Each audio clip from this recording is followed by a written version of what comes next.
Orang Indonesia sepertinya sudah tidak lepas dari yang namanya game kompetitif. Terbukti dari game yang beredar di kalangan masyarakat, pasti semuanya adalah game online yang sudah pasti kompetitif. Di satu sisi sebagai makhluk sosial ini tentu saja bisa membuat lingkungan sosial menjadi lebih seru aja, bahkan lebih dekat. Tapi satu sisi malah menghasilkan banyaknya permasalahan emosional dan juga stres. Jadi inilah sisi gelap dari game kompetitif, dimainkan untuk ngilangin stres, ternyata malah tambah stres. Dan selamat datang di segmen bahas game aja.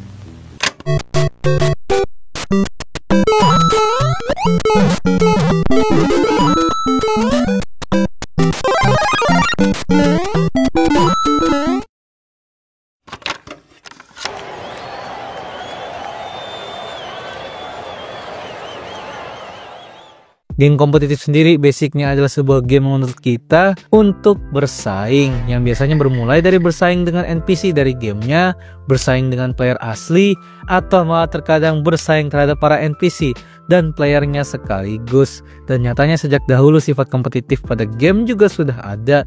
Game yang pertama kali dibuat di dunia yakni Pong mengharuskan playernya untuk bertanding pingpong dengan player lain dan kadang juga NPC. Dannya itu termasuk dalam ranah kompetitif. Bahkan game-game selanjutnya mulai menerapkan sistem papan peringkat yang dihitung berdasarkan skor. Tentu saja agar membuat para pemainnya bisa balik bermain lagi untuk mengalahkan skor-skor dari papan peringkat yang bahkan player-playernya itu palsu juga. Lalu apa yang membuat sebuah game itu menjadi kompetitif?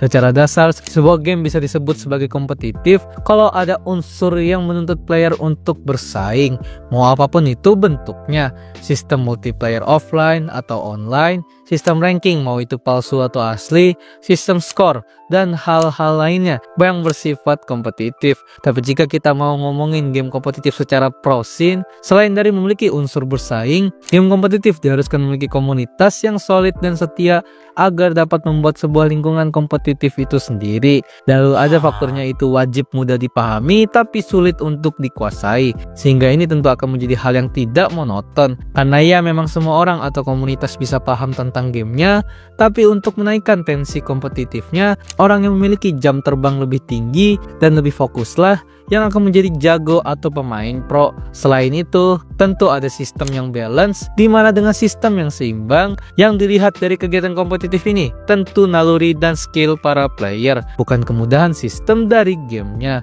Dan dari faktor-faktor tadilah yang membuat sebuah game itu bisa disebut sebagai game kompetitif, mau itu secara dasar atau secara pro-scene.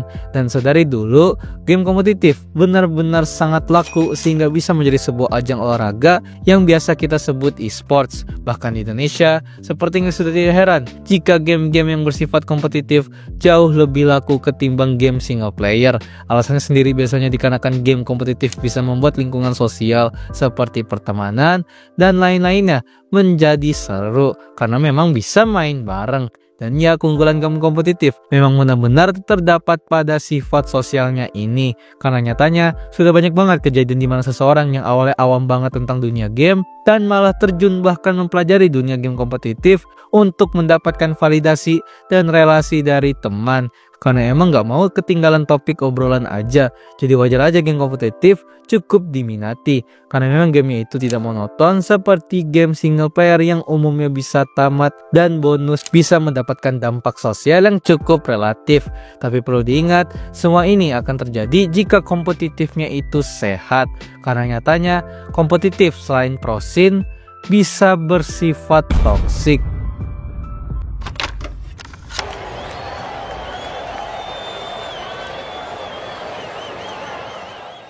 Toksik yang gue maksud di sini adalah bukan perkara toksik ngomong kasar dan lain-lain, tapi bagaimana lingkungan game kompetitif yang tidak sehat ternyata itu benar-benar bisa menjadi sebuah racun atau toksik ke kehidupan kalian. Karena berbeda dengan dulu, kompetitif merupakan sebuah hal yang seru yang bertujuan untuk menciptakan komunitas.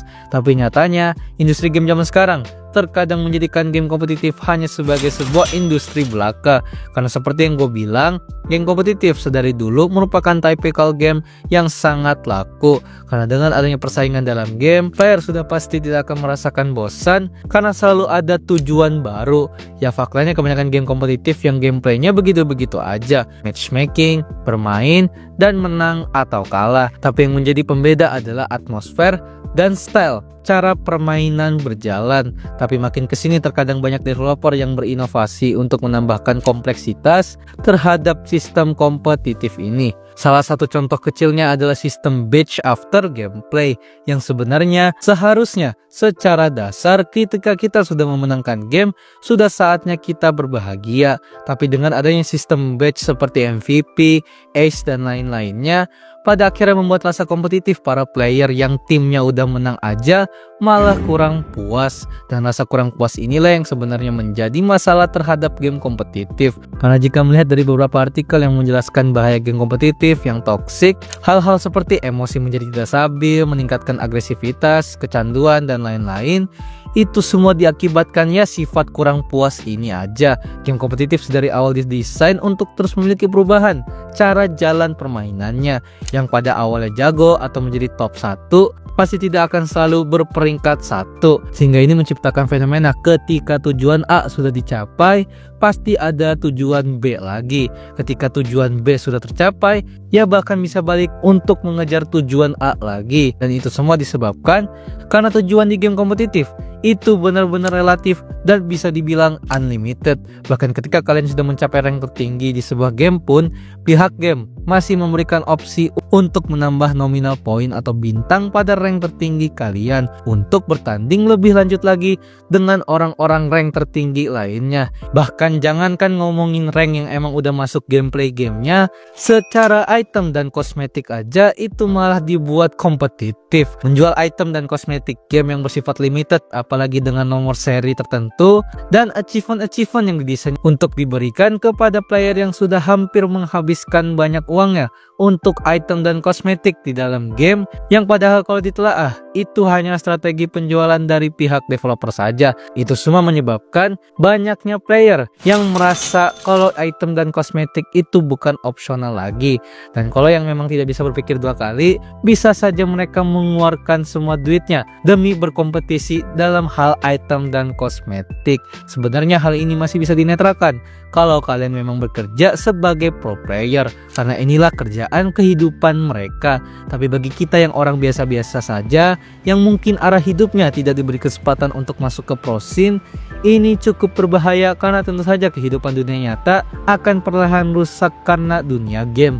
Sehingga yang menjadi masalah adalah jikalau orang yang masuk ke dunia game yang kompetitif ini tidak memiliki pemikiran yang cukup dewasa, kerusakan-kerusakan pada otak akibat dopamin yang terus meningkat, dikarenakan ketidakpuasan yang selalu ada di pikiran kalian, susah tidur, nggak mood dalam berkegiatan, stres berlebihan dan lain-lainnya yang disebabkan oleh tujuan game kompetitif kalian itu belum selesai. Jadi cobalah dewasa sedikit tentang hal apapun itu, termasuk ketika masuk ke dunia game kompetitif ini.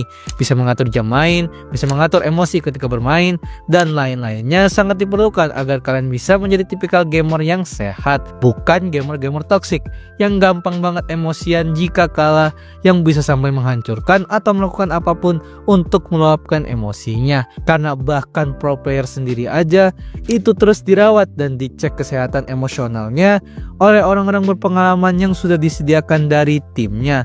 Jadi berhati-hatilah, karena dari segi industri gamenya sendiri, game-game kompetitif zaman sekarang bisa dibilang cukup toksik karena membuat ranah kompetitif yang harusnya sehat dan simple, tapi dengan sistem-sistem kompleksitas kompetitif seperti rank di dalam tim sendiri, nomor seri pada item eksklusif tertentu, dan lain-lain yang udah gue sebutin tadi, membuat para playernya yang kurang dewasa bisa berujung mendapatkan dampak negatif. So berkompetitiflah dengan sehat.